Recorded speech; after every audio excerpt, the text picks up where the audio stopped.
Welcome to Five or Flop, a podcast for the best and worst historical fiction has to offer.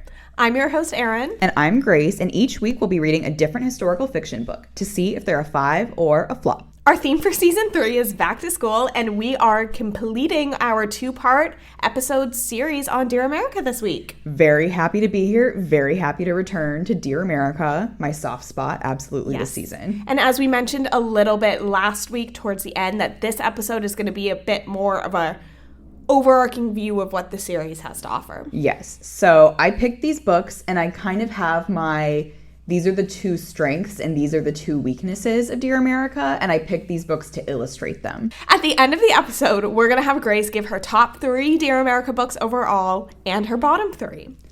And I am ready for that. So we are excited. Before we begin, I know we're each only reading pod books right now, so we're going to skip what we're currently reading. Yes. But aside from that, anything new with you? I recently went to a book swap this weekend in our old stomping ground, DuPont Circle. Oh, love. It was very cute. I think a girl just organized it on social media. Mm-hmm. But it was like, hey, come to the park, bring a couple books, take a different one home with you, bring some snacks, nice. We'll read. Yeah. So it was very cute. It was very, young women in their 20s. Yes. So demographically, not a lot there. But it is always just nice to be among other people who read. So I had a great time. Good. What about you? What's up? So, we like to watch a lot of TV shows. Yes. So currently we've only been watching 2 shows in Spanish, which is great because I'm learning Spanish and it's really helpful. However, when I'm trying to work at the same time, I can't read subtitles. I just when we watch Desperate Housewives, I mostly listen to it in the back because I can't really be watching the screen very closely. So it's not really great when it's a lot of Medellin street slang in the episodes. So we started another show that's in English, and we finally started watching Stranger Things. Oh. Featuring Millie Bobby Brown of hitting gay people with her car and also being in one of the King Kong movies fame. We're going to have to talk about that later, because who did Millie Bobby Brown hit with her car? Wasn't that the whole meme about how she, hits gay people with her car? Hang on. We were like, okay, we're not going to talk a lot at the top of the episode, and now I'm like, okay, no, you need to tell me about that. Gay people car. Gay people car, Millie Bobby Brown. The Millie Bobby Brown is homophobic meme from 2018. Okay, I'll show you this Vox. I'll show you this Vox article later. Okay. Well, thank you for educating me. Let's talk about Dear America. Okay. So what 3 books are we reading today? And I'm asking you because I don't have the titles in front of me. Well, they all have very poetic titles, which is that thing that you do in academia when you're writing a paper, which is long and poetic subtitle that tells you the information you actually need to know. Oh, you mean how I wrote my titles in school? Exactly. So we're reading Across the Wide and Lonesome Prairie, which is the Oregon Trail Diary.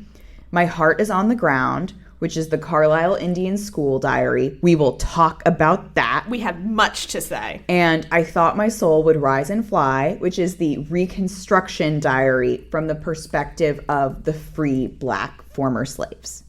Yes. So those are our 3, and let's do some synopsis first, or why we picked them first. Let's do synopsis and then why we picked them. Okay, so here, we'll go every other so people don't get tired of my voice. Even though Grace did all the research for this episode, thank you, Grace. Of course, you had a busy week, and you were in Dallas looking at the JFK assassination so site. True. This first synopsis is for the Reconstruction book, and it's weirdly longer than the other ones. I don't know why. But there you go, going in. Patsy, an orphan slave with a bad leg and a quiet nature, is considered slow by the Davis family. But Patsy's smart enough to learn to read and write on the sly. After the Civil War ends and slavery is abolished, Patsy believes Master Davis's promise to pay the former house slaves and to educate the slave children.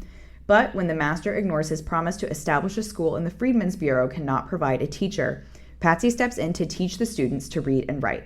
Patsy's diary is filled with courage, conviction, and hope as she strives towards her freedom. And then the next one, 13-year-old Hattie Campbell records the details of her family's harrowing migration to Oregon in a covered wagon and describes the many challenges, both joyful and tragic, that mark the journey. Simple, that's to the point. Yes. And then also to the point is, in the diary account of her life at a government-run Pennsylvania boarding school in 1880, a 12-year-old Sioux Indian girl reveals a great need to find a way to help her people. So, okay, there you go. So here's why we picked these 3 books. Yes. I'll do my 2 strengths and my 2 weaknesses. Yes. Let's start with the strength because one of them actually is from kind of illustrated by our books that we read last week, which is the Dear America series is really great at involving immigrant narratives. There are tons of books where the main protagonist is an immigrant. And obviously this series is about America, and it really does a good job at incorporating immigrants from all different backgrounds as part of the American story and them as Americans. Agreed. Which I think is really nice. We, in theory, in this country, really pride ourselves on being a melting pot. We don't often do that in practice, but it is nice to see that acceptance and pride at least reflected in Dear America across the books. And I've said before, it's a 36-book series, and none of them are related. There's no continuity. Unless you're in the Barry cinematic universe. Unless you're in the Barry Denenberg cinematic universe, exactly. I will say, I had to pick a westward expansion book when I picked the Oregon Trail. So quintessentially Dear America. Of the 36 books, 6 of them are westward expansion related. It is simply ridiculous. You do not need that many. We get it. Yeah. We get it. And some of them are a little different. For example, this girl is going to Oregon. There's a different one where they go to Idaho. There's the Gold Rush one. There's the Gold Rush one. Which by the same author, I believe. She loves westward expansion. Yeah. That's her niche. Yeah. There's the one where they're British immigrants and they go to Minnesota. There's the one where they're building the Transcontinental Railroad. Yep. And I'm like, okay, a lot of these are important, but like, you could scrap the Idaho one at least. It's about the covered wagons. It's not about Idaho, you know? The Oregon Trail is like the quintessential image where you think when you think westward expansion. Yes, I think this one is fine. The Gold Rush one could have just been the part where you are doing the gold mining and not the arriving there from Missouri. Yeah. You know? So I have a bone to pick with that.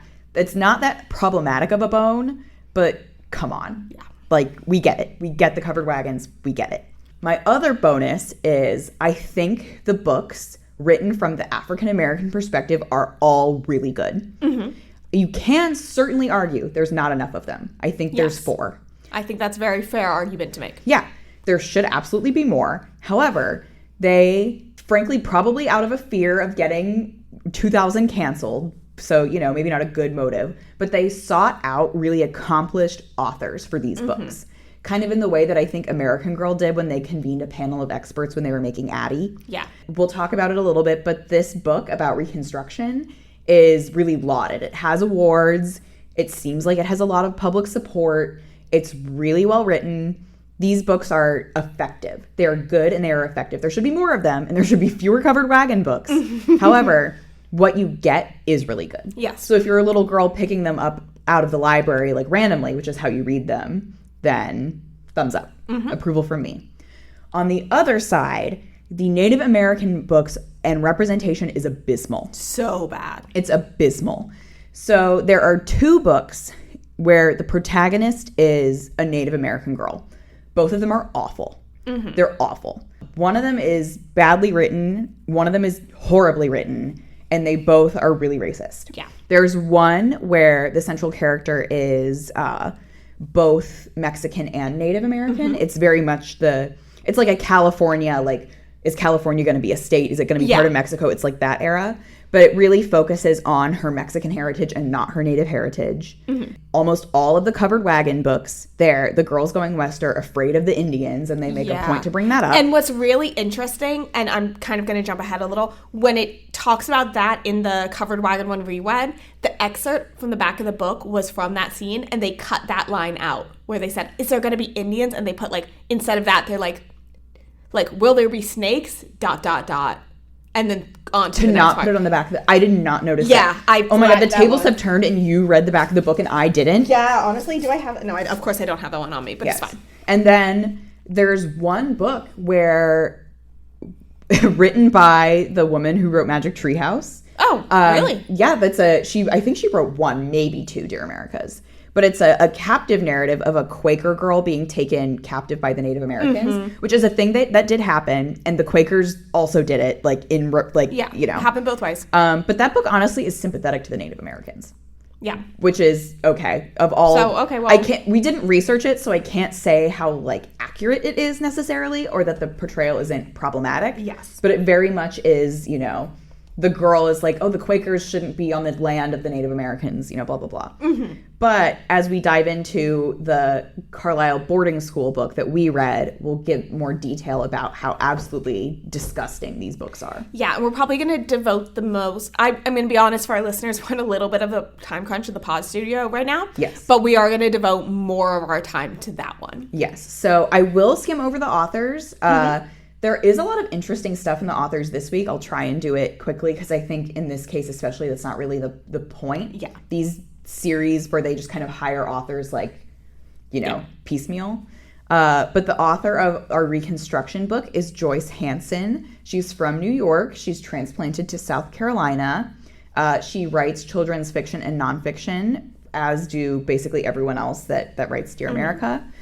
This was her only Dear America book, and it won the Coretta Scott King honor. Wow. Yes. So my book that I have has a sticker on it, so I guess it was one of the later releases. But it seems like this book got a lot of acclaim and a lot of praise, especially from academic journals focused on African-American literature and African-American children's literature. So this one seems like it has gotten the thumbs up. Great. And then, unlike the Carlisle Indian School book written by a woman named Anne Rinaldi. Unfortunately, she's no longer with us. She was a journalist at the beginning of her career, and then she had a friend who wrote young adult historical novels, and she thought, I can do that, and so she proceeded to do that. Okay. This was her only Dear America book, but she was pretty prolific. She had a lot of other titles, none of which have really stood the test of time, at least to my knowledge. But this was her only Dear America. And then we have Christiana Gregory, who wrote our Oregon Trail book. She was a very prolific Dear America author. Yeah. And I didn't really expect to find much when I Googled her, but actually she is quite interesting. She wrote 6 books for Dear America and Royal Diaries. So don't think we forgot about Royal Diaries, because we didn't. We'll not talk about that today, but we didn't forget about it. And then she has a handful of other children's books. But she has this whole thing on her website where a lot of her books went out of print. And so she asked for the rights to publish them back from the publisher. Taylor Swift. Yes, and they gave them to her. And I think that includes Dear America, because Dear America is now out of print. Yeah.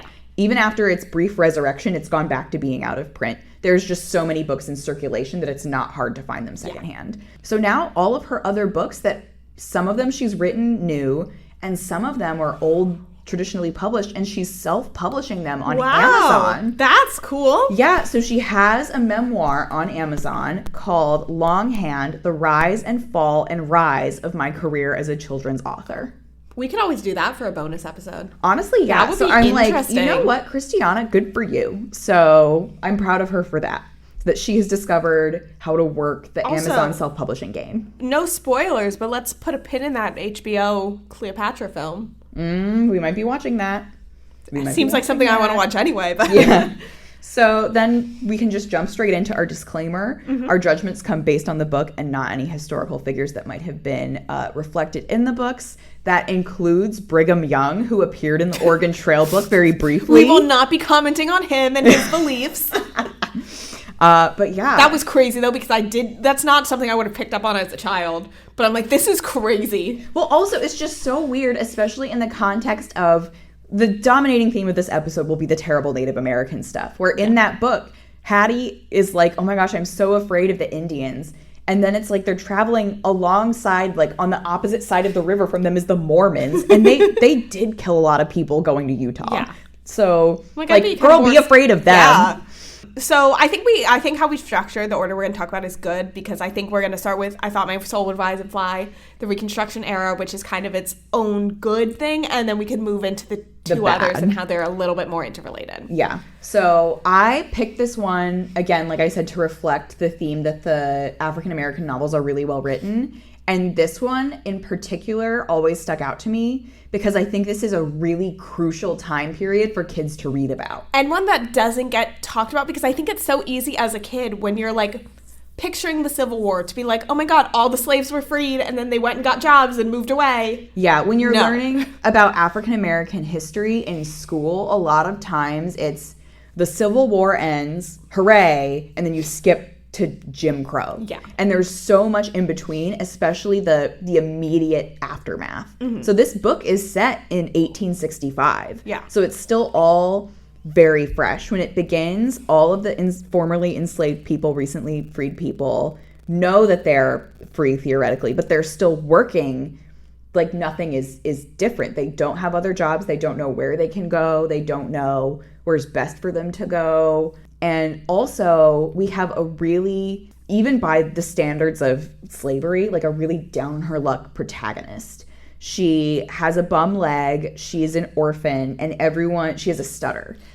And before we get too far ahead, I want to say, so she's like taught herself how to read and write in secret. And I want to say it's really, really cool to me and really, really important to me that they tie in how smart she is and that they make sure to emphasize that her stutter does not detract from that. Yes, her difficulty is she's like, other people, I can't get them to understand that I'm smart. Especially once it becomes legal for her to be able to tell people that she can read and write, because at the beginning, no one knows. Yes. Not the white people, but not her community either. Yes.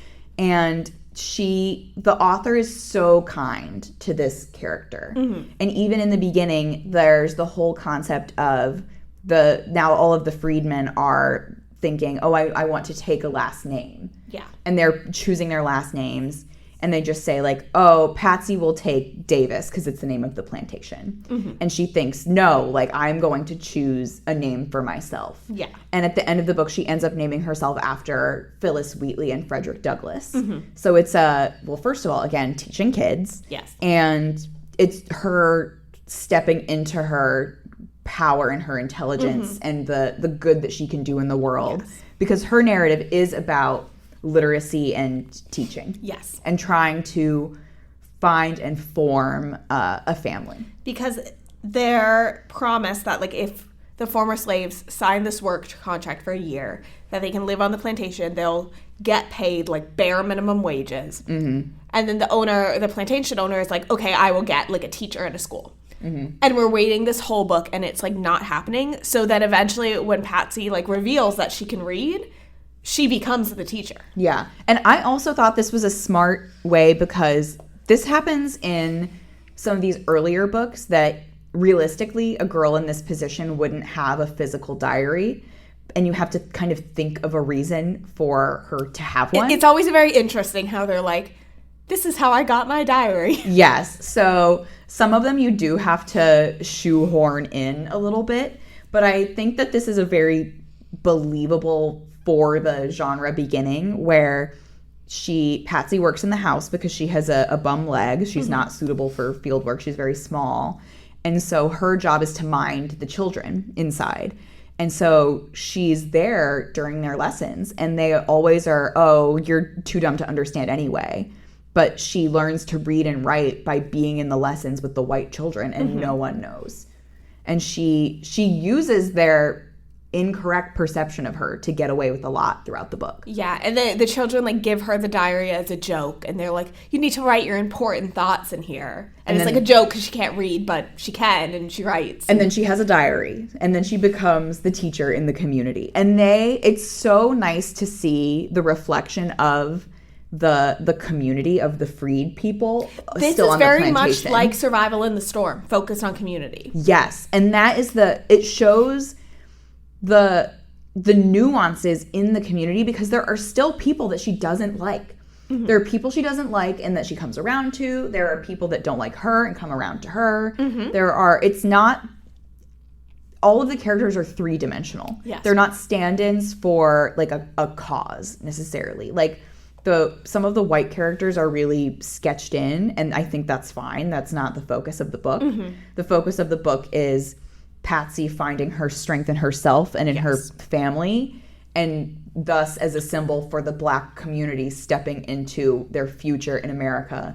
And you can see, I think for a children's book, this does a great balance between the hope of that and also the continued futility. Yes. Because there's not a lot of places for these people to go. And it's like the false promises. And you see this at one point where it's like, oh, we're moved to the coast because like the army took the land from the former slave owners and they're going to distribute it to us. And then No, that doesn't And then happen. they walk that back. And they walk it back. And it's like the promise of the school, and then that never happens. And But you do find in the epilogue, the beauty of the epilogue, a bunch of the freedmen from this one plantation band together. They buy a little bit of land, and they all work it together. They build a church and a school. And Patsy becomes a teacher. They pool money to send Patsy off to get an education. They send another boy off to get religious training. And then they come back to this town, this little area that they have together. It's called Libertyville, to make their way together into the future. That's really beautiful. I think this was my favorite epilogue. This made the most of the epilogue in terms of tying up the history. Was way better than So Far From Home, frankly. Oh my gosh. Then bless her heart dying from cholera. So, of course, in addition to all of these beautiful points that you've spoken so eloquently about, I do have to note that there's one time where she goes to a store for the first time. Your first time going to a store must be crazy. Oh my gosh. Yeah. More stuff than you have ever seen. So overstimulating. And it's a really interesting because she goes with some of the other freedmen and they're like, what do you want to buy? And she points to the pens and pencil and paper. And they were like, oh no, you're kidding. Because they don't know she can write yet. Oh my gosh. Yeah. And no one believes her. And then she proves it. And I love her journey. And I think it just is, it makes sense from beginning to end of how she winds up becoming a teacher and getting an education. Yes. And it doesn't seem like a stretch. No, it doesn't. And you root for her so Oh my gosh. much. The entire book. This is the protagonist that you most want to scoop up and hold to your heart. There's a point where one of the other freed former house slaves is her mother comes to find her because the mother had been sold elsewhere. And the girl doesn't want to leave. And Patsy holds this incredible anger towards that girl, being like, don't you know how much I would love to have a mother to come get me? Don't you understand? She has this craving for that. She, at one point, she has a sort of adoptive mother figure whose name is Ruth. And Ruth's husband also had been sold away. So when he comes back to come get her, she's like, I should be happy for her, but actually I'm heartbroken because now I know that she's going to leave. Yeah, and it's really tragic, because they have these meetings and they read the newspaper and they have, there are, ads put out in the newspaper of, I am looking for my daughter who was sold here. This is what she used to look like back when she was 4. And every night she's, reading these, hoping someone's looking for her. And was the most heartbreaking part for me. The best part is just the tireless energy of the community, and there's, even when it's hard and even when they know there's no teacher coming, they just have this optimism and this dedication to keep working. It's just a beautiful book. It's a great book.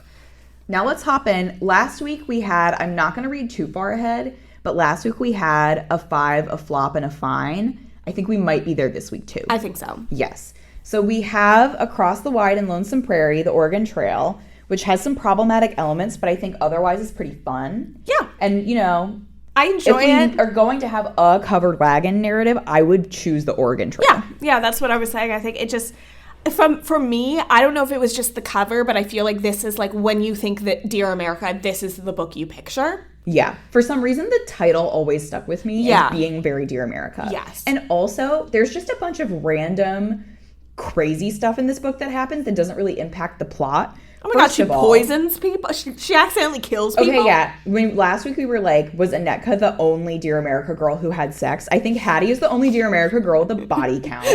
She kills someone on page 45. The other kind of body count. Well, the other, exactly. At the very beginning, when she's explaining why she has a diary, she's like, I put a purple ribbon in it to keep my place, and you're reading the book that has a ribbon bookmark in it, as the trademark of all the Dear America books do. And you're like, this is exactly like when Josefina had a doll that looked like her. Exactly. The whole entire reason that they go to Oregon in the first place is because their uncle dies, unrelated to anything else. And they are carrying him to the funeral to be buried in the cemetery.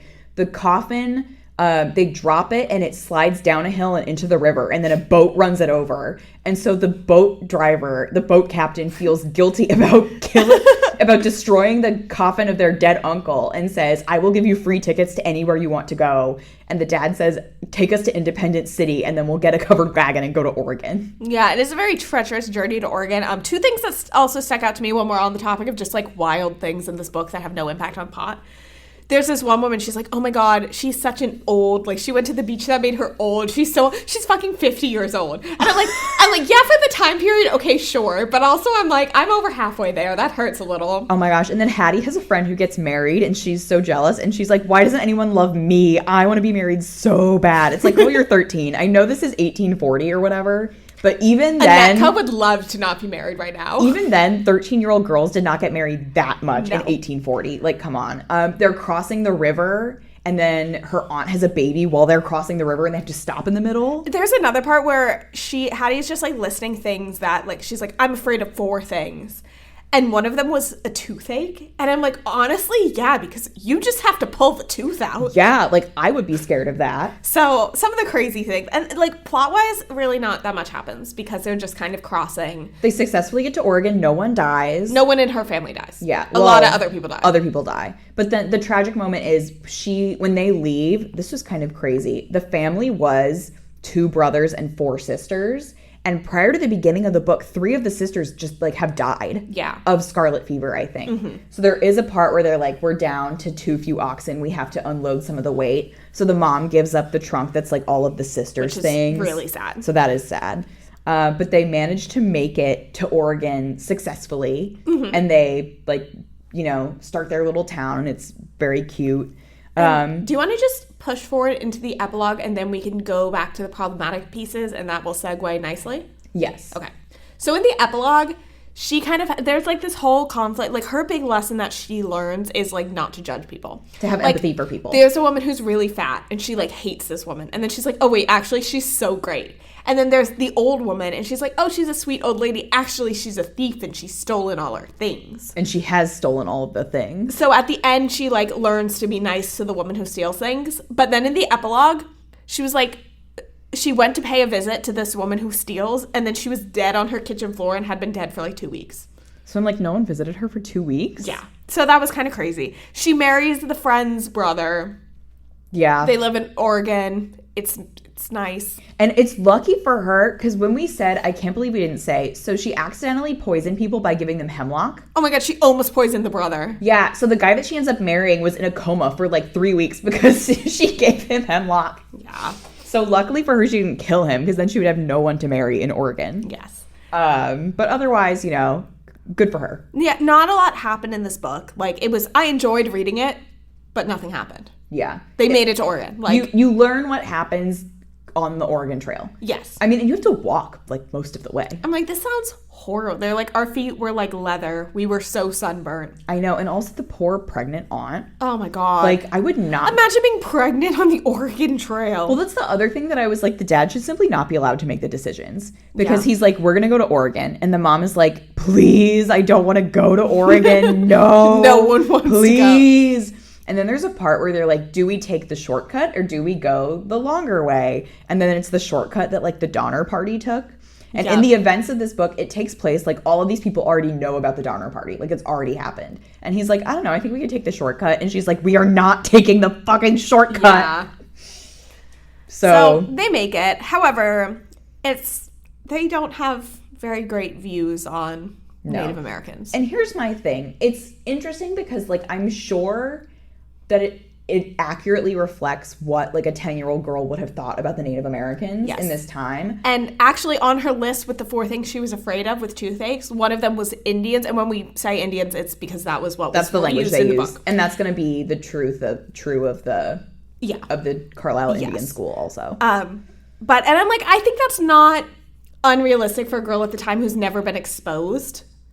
Yeah. My thing is if you put that in, I feel like if you're writing a book for modern children, what you should do is at least demonstrate that is like an unfair or incorrect belief, and or like have the protagonist like learn their lesson. And that is not present. No, not at all. No, there is a part where there is a woman her children just like run into the woods and never come back, which is crazy. That was sad. And she's just like doesn't want to move on.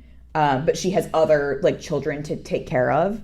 And there is a moment where a Native American woman comes and like gives her food, and they don't speak the same language, but they're like, oh, this is a moment of her like mother to mother saying like, you need your strength to care for your other children to carry on. And so that is sweet, but there's still like other like anti-Native stuff that comes after that. Yes. And again, there's just no wrap up on that. So you're just kind of you're supposed to take it at face value in terms of the narrative, and that's not what we should be teaching. Mm-hmm. So, however, it's not a really major part of the book. So a lot of the other stuff is like good, solid Oregon Trail learning. Yeah. Where it gets really horrible is My Heart Is on the Ground. Yes. Where it gets really horrible. And I think I actually want to start with some reviews I screenshotted. Please. And while you're pulling that up, I will say when we discussed chains, we talked about Lori Harles Anderson and her piece on who has the right to write what, essentially. And we talked about Debbie Reese and her blog, which is American Indians in Children's Literature. Mm-hmm. And she has a lengthy and scathing review of this book. Yes. So we're going to heavily reference that. Yes. Because it is excellent, and you should go read the whole thing. Okay, so I screenshotted just 2 quick reviews off of Storygraph as I was, once I put my review in for basically any book. Like reader reviews? Yes. That's great. Whenever I put my reviews in Storygraph, I always look afterwards to agree with myself, make myself feel better. Exactly. So I was trying to think of the word. I'm like, it's not recency bias. I don't know what it is, but 1 star. I took a children's literature class in college, and they used this book as an example of a poorly researched and historically inaccurate children's novel. So that pretty much sums up everything I had to say about this one. And then one right above that was 1 star. What in the white savior garbage? There you go. So I think we can end it here. Yeah. But we're not going to. Here's the point of the Carlisle Indian School book. That these places were not that bad and necessary. They were great. Yeah.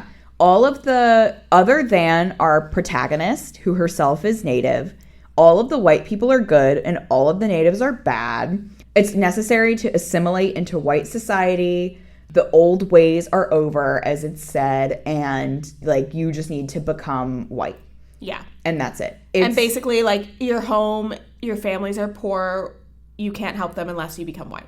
It's ridiculous. It's ridiculous. The reliance on stereotyping in this book specific, like, it's like not even being creative in how we can be evil. It's just like relying on stereotypes the entire, like, it's like if you asked someone to write a book about Native Americans and you provided them with primary sources, except all that you gave them are costumes of Native Americans that you bought from Walmart. Yes. And that's that is actually fair. And the Disney movie Pocahontas.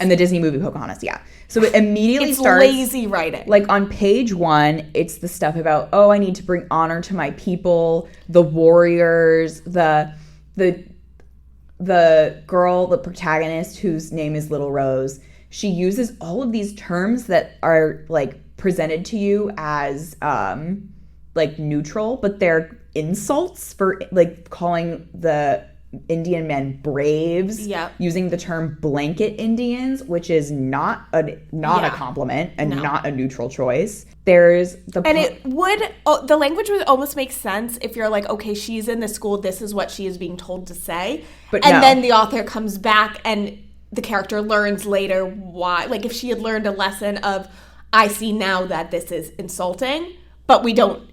No, that's not it at all. No. There's a part where, in real life, the Native American children were brought to Indian schools forcibly, and their hair was cut off. And braids and long hair are really important in Native culture. Mm-hmm. And there's a part where Little Rose's best friend has her hair cut off, and she's like, oh, I like it.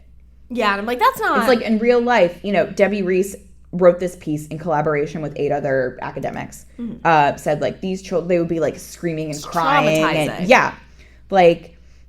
I wrote down this quote because it's just really, like, indicative of all of the shit that goes on in this book. And it is, he told her to come here, meaning the school, to show the children it is not wrong to be here, to learn the ways of the white man, learn their songs, their history, their artwork, their religion, so we can make our way in the world. This is just like a propaganda piece for white people. It's propaganda, yeah. Yeah, and especially like nowadays, especially in the last few years, we have discovered a lot of the deaths that happened at these schools of Native children in here in America and in Canada. Yes. However, This is well known enough that when this book was published in the early 2000s, when Anne Rinaldi wrote this book, she wrote that there was a cemetery at the school, and Little Rose comments like, oh, that's weird. Like, why is there a cemetery? It's because the children were dying at the school. Why would so many children be dying that you need a cemetery? Exactly. So it's just ridiculous. It's just ridiculous. The subplot is that her father sends her off and is like, you need to complete an act of bravery at the school. Debbie Reese and her collaborators are like, that's just mumbo jumbo. Like, that's not whatever. Before we get too far away from the thread on language. Yes. It might take some brainstorming for me of how to what I want to say making sense. But so this book is written this is one of the books that's written by a non-native English speaker, but it's supposed to be in English. So like my point of comparison, so when we have Anneka, the coal miner's bride, yes, she is supposed to be writing in Polish. Yes. But it is obviously translated for us, the reader, into English. This one is the only one that's written in this broken English. And it's really offensive. It's really offensive. And it's just not like, there's all of these words that are like, phrases that are a bunch of words like pulled together with dashes. Yeah. Like she's trying to be like, this is how native people talk. It's not how they talk. It's just like, and I like on its face so bad. There's a way that, because I understand that what it's supposed to be doing is that she has this diary. It was given to her by a teacher so she can learn to write.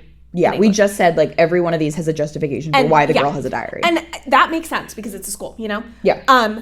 But at the same time, like using it to be racist, like there could be a way you could show that she is learning English. Well, when they start at the beginning of the book, she's already been at the school for a while. So all of the broken English is not necessary anyway. No.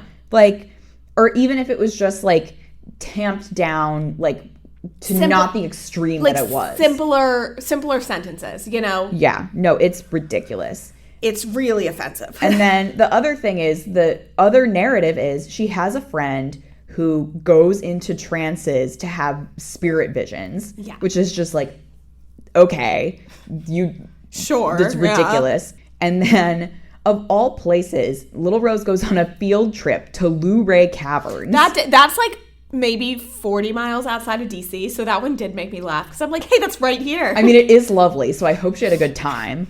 And then when she comes back, it turns out her friend has gone into a trance and the white people think that she's dead and they buried her alive. Crazy. Just like, and apparently, you know, okay, how much more do we have to say about this? Because I would love to just transition into the history immediately to talk about that. I think we can. The one thing I will say in favor of this book that I like is that the format, so she was given the diary when she's been at school, but when she has like downtime at school, she's like, let me take the time to tell you about how I got here. And I did like that because we flashing back and forth. Yeah. I liked that. And however, that was my only positive about this experience. Yeah. Like Anne Rinaldi, you're lucky that we like structure.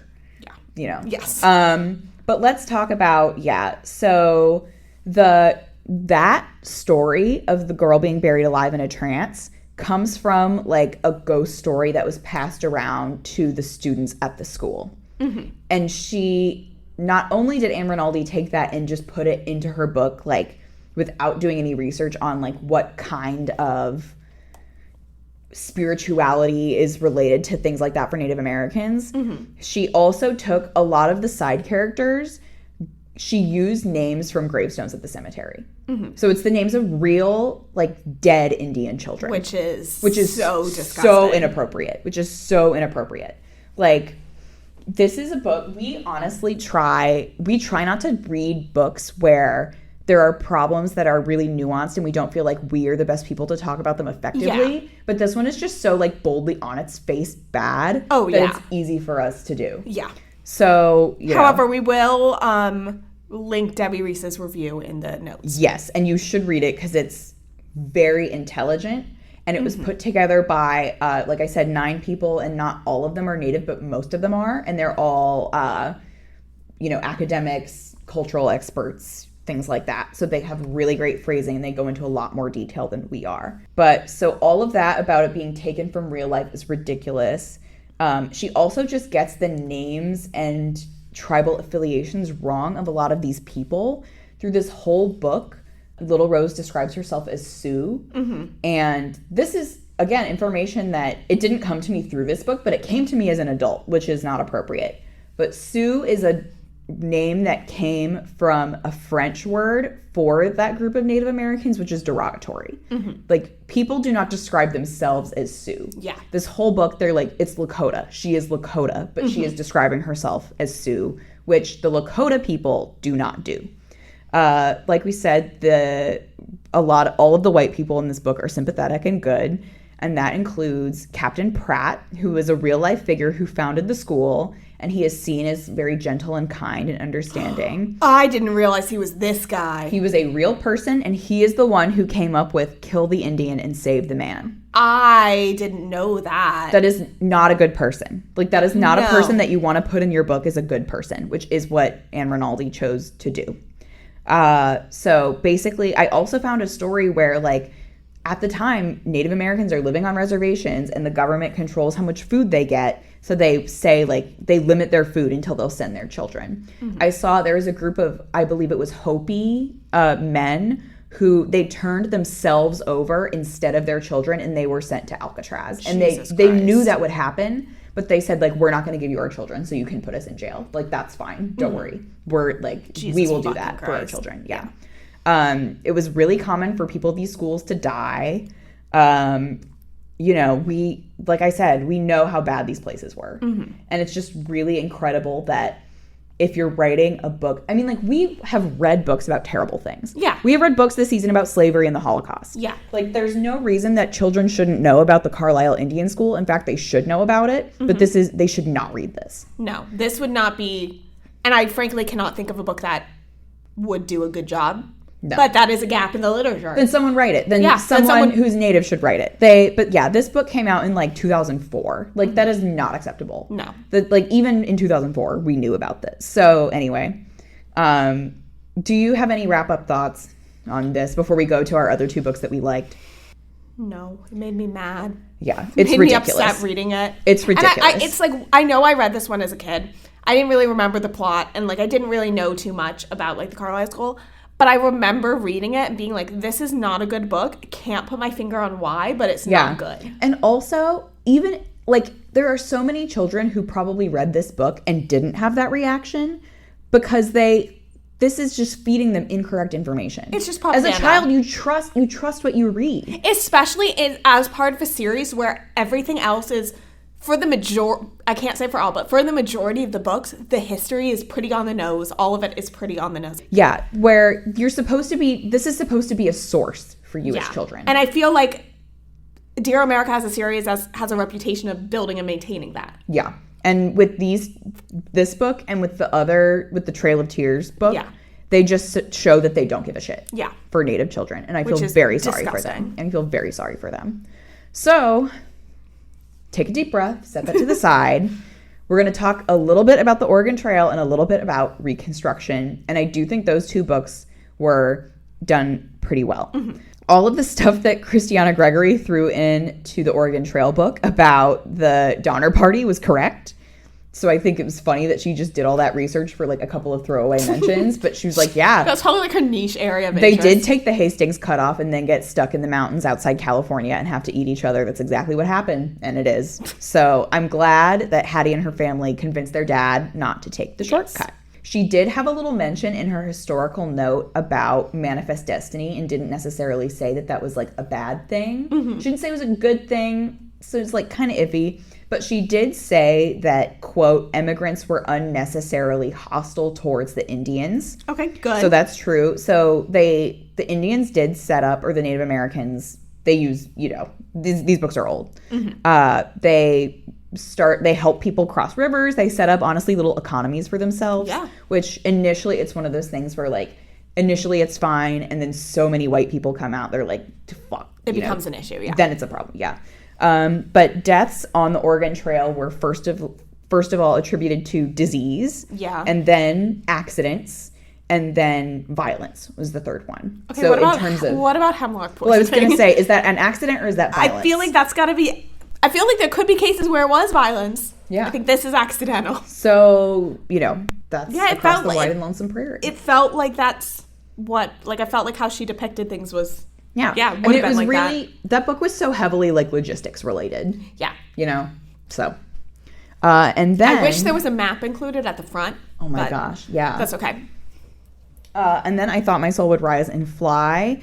I found actually that the author was doing research for a different Reconstruction Civil War related book, and she was reading a diary of a white woman who lived in South Carolina.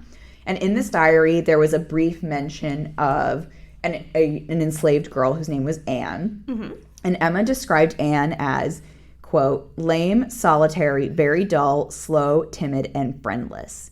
And the author just said, I was really intrigued by this girl and like, how is she friendless? Is she really slow? Or do the white people just think that she is? What is her inner life? And that was her inspiration for the character of Patsy, which I thought was very sweet to bring to life and humanize this girl who this is like the only historical record of her. Mm-hmm. But there were some real people in this book. There is the Reverend Henry McNeil Turner, who is mentioned as coming down to try and bring a teacher to the freedmen on the Davis plantation. And he was a real person. He had like a really up and down life because, of the repeated attempts by white Southerners to tamp down on the rights of free blacks. So he was elected into the Georgia House of Representatives. And then the Georgia House of Representatives, the white members voted that only white people could hold office. So he was removed. He was appointed to the state postmaster position and then also removed from that. And same thing in the federal Congress. Oh, wow. So he ended up being a pretty big proponent of using the power of the church for African movement forward, which I think honestly was much more prevalent in the 1800s. It was a good way to go. Mm-hmm. And he was also a proponent of the Back to Africa movement, which he did not really get that very far off the ground. Yeah. And it's not mentioned in the book, but he did spend his life, trying to further the rights and the freedoms of the free blacks in the United States. Interesting. Which is, I'm very glad that he's in this book because that's also a very little known historical figure. Yeah. So, and then another thing that comes up is the Black Codes, which were kind of being put into place in the background of this book, and that paves the way for basically keeping labor cheap for Southern white farmers. Mm-hmm. So, for example, in the book, they say, when trying to get the freemen to sign the contract to stay and work the same land, they say, well, if you don't have a job, you'll be arrested for vagrancy. And that was a law that was designed to keep people where they were. Yeah, and they were threatened with like working on a chain gang, which is something we saw in homegoing. Yeah. Which is, free slave labor. Trying to remember, it was like another like because of a law, like a Black Code law like this. Yes. I don't remember why in Homegoing that it was. I don't either. In that particular, but. You can go back and listen to the episode. I'm sure we talked about it. But yeah, so then the Black Codes are what gave way to the Jim Crow laws. Yes. So when many of the Black Codes were struck down as part of Reconstruction, and then they were enshrined in other ways. But yes, like I said, I did a lot of research to make sure that the academic Black community approves of this book, and it really does seem like they do, unlike My Heart Is on the Ground. But I'm very happy that this book is well-researched and well-written. Great. Yeah. All right. Well, we are over time at the pod studio, and we're really hoping we don't get kicked out before we finish. So I think we should transition to our star calculator for these three books. Let's swing over. And our categories are historical accuracy, theme, characters, story, and vibes. And Erin, why don't you kick us off? Let's kick us off with Across the Wide and Lonesome Prairie. Okay. So I gave this a 4 in historical accuracy. Like I said, I honestly think if I had a map, it would have been really helpful. 3 for theme because like she did kind of learn a lesson, but like theme wasn't that big. Mm-hmm. Characters a 4, I enjoyed them. Story a 2 because like not really much happened for me. I don't know. I was a little it dragged at points for me. Yeah. But vibes was a 5, and I think that's because for me this is like the quintessential Dear America. Oh yeah, 100%. So that is a 3.6, and let me see what I gave this. I give this a 3, so that is a solid fine. Okay.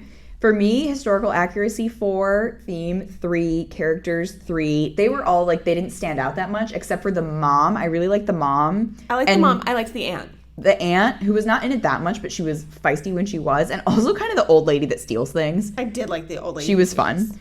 Story 4 and vibes 4. I feel like kind of for the same reason. I'm like, it's just fun to read about the Oregon Trail. Yeah. So that's also a 3.6, and I gave this a 3.75 on Storygraph. Okay, nice. So that is firmly fine. Yes, this is a fine. For the Reconstruction era, I gave...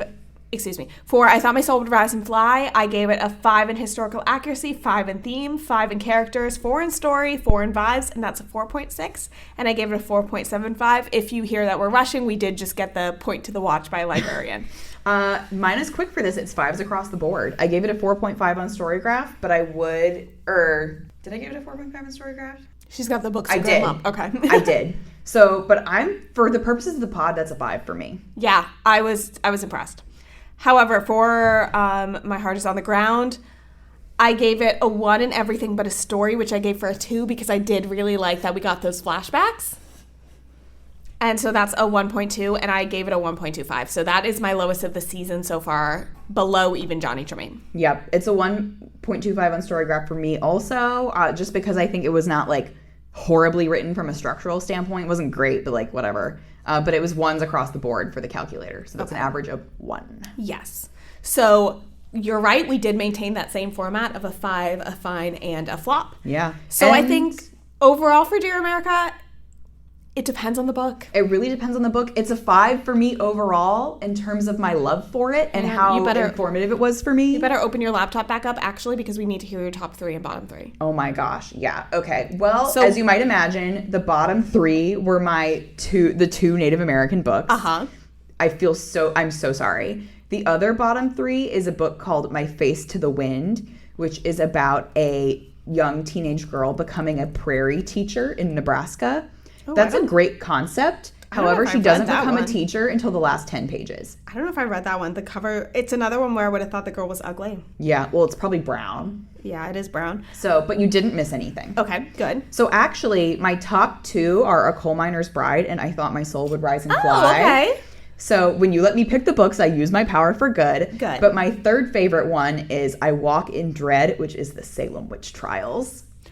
Oh, okay. Now I want to go back and reread all of them, and I think I can because it's short and easy. Yeah. But since we're rushing, let's get straight to the book for next week, which is Codename Verity by Elizabeth Wayne. Wine? I think wine. We'll find out how to pronounce that. You people are in for a treat, let me say that. I know we did already have a World War II episode, but we lied and we're having another one. Because it's a saturated market. The other one's for children, and this is YA. It's different. Exactly. But in the meantime, make sure you're following us on social media, 5orflop_pod, and participating in our Storygraph reading challenge. You can fill out the recommendation form in the bios of all of our social medias, or you can email us at 5orfloppodcast@gmail.com. And until next time, and before we get kicked out of the pod studio, happy reading! Bye!